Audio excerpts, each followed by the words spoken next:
Free food, $4 lakh salary, on-site doctors, free therapy, rock climbing walls, barber shops, dry cleaning. This wasn't just a job. This was the finish line, the thing every engineering student in India spent 4 years, sometimes 8, trying to reach. Last year, it started disappearing. I want you to meet someone. Her name is Priya. Fresh CS graduate Lucknow. First generation engineer in her family. Her parents sacrificed everything, extra tuition, late night loans they are still repaying so she could get that degree, and she did. But in 2025, Priya sat in a small apartment scrolling job portals at midnight for the third night that week. She had done everything right, learning the code, built projects, got the degree, believed the promise India made her generation.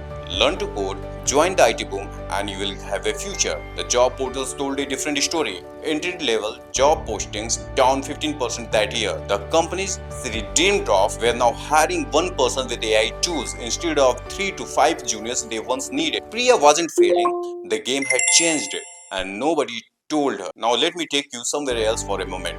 Menlo Park, California, Meta's headquarters. Imagine walking into that campus for the first time. The architecture alone stops you. Glass, light, open spaces that feel like a city inside a building.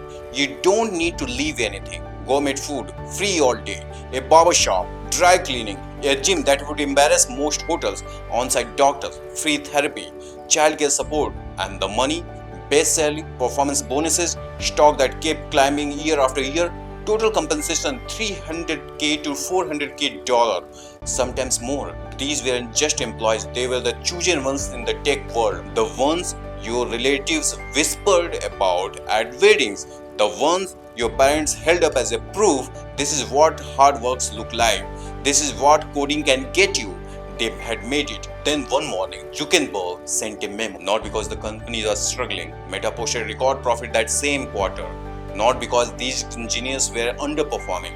Many had glowing reviews. One reason: AI can do what they were doing faster, cheaper, without a salary. The dream didn't retire, it got automated. And Meta was just the opening act. In 2025, 1,80,000 jobs just vanished globally. Companies didn't hide the reason, they said it loud. Largest layoff in the company's history. Amazon, 14,000 gone. CEO Andy Jassy had already warned, we will need fewer individuals performing current jobs. Microsoft, 15,000 employees out of the door. Salesforce cut 4,000 customer support jobs because Mark Benioff said AI could handle work that once required 9,000 people.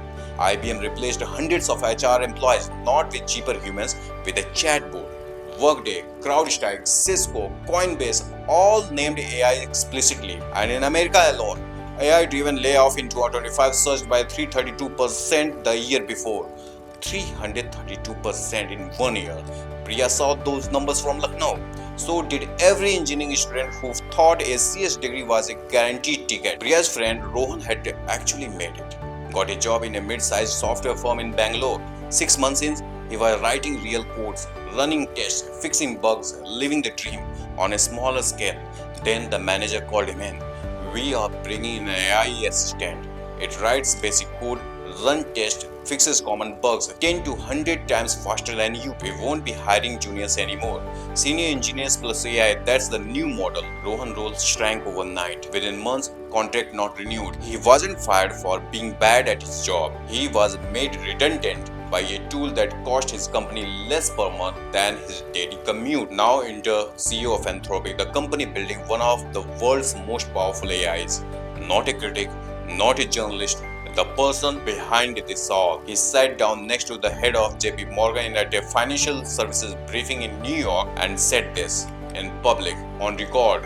If your moat is, our software is complex, difficult to write, and we can write it, others can't, I think that's going away.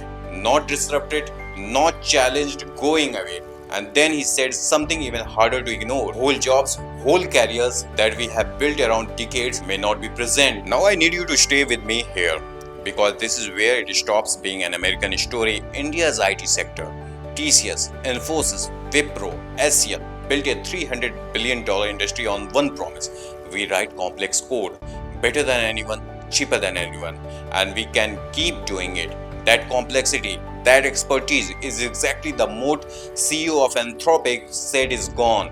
49% of India's total export services millions of engineers, millions of family built around that paycheck. If the moat is gone, what exactly are we left with? And here's the line, the single line from all of this that should keep every policymaker, every parents, every student in India up at night. I don't think there is an awareness at all of what is coming here and the magnitude of it. The man building the AI doesn't think you understand what's about to hit you.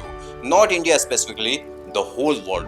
But India, given what's at stake, has less room to be wrong. But here is where I want to give you something other than fear, because Priya didn't give up.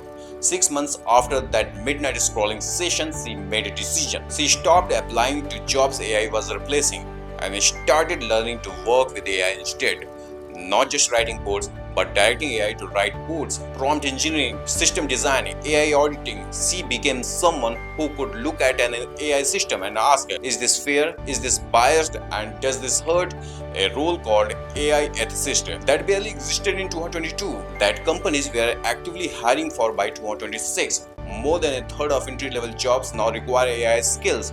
India's IT workforce is projected to double by 2030, but the jobs will look nothing like they do today. The job apocalypse isn't a cliff, it's a slope, brutal and unforgiving. Not those who wait, full of strange new opportunities for those who move.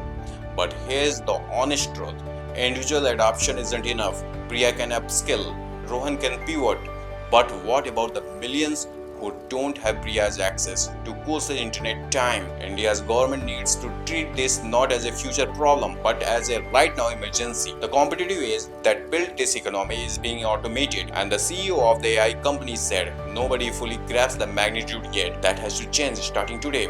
Meta was the dream got automated. Rohan lost his job to a tool. Priya is fighting back. The question isn't whether AI is coming, the question is, are you Priya or are you still waiting? Subscribe, share this with someone who needs to hear it, and drop one word of the comment, ready or scared, because honestly, the right answer is both.